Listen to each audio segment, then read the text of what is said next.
Hi, welcome to another week in the life of a commercial gas engineer. Here is a temporary connection of a three-phase pump to a single-phase pump.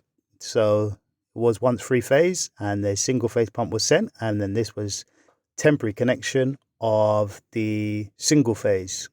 So one of the lives were taken out, a neutral was pulled over from the neutral bar.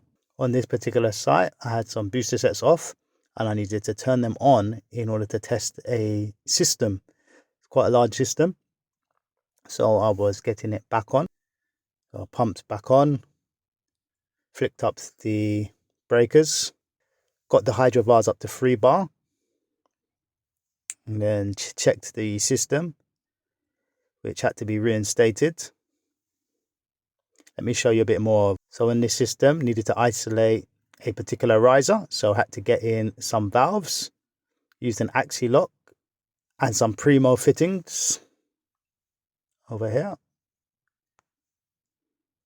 You can see here we use a combination of copper pipe, but over here we use the combination of the barrel.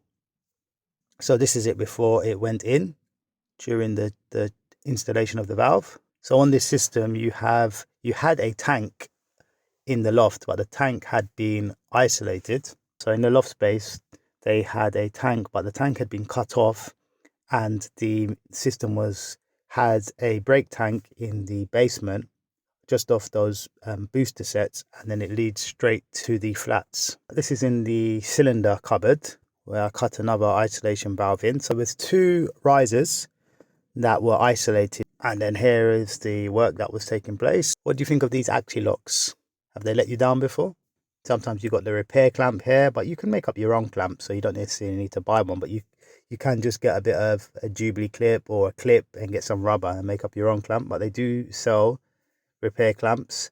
Here's the inside of a pump, just having a look at one that was removed and look at the pump flaps.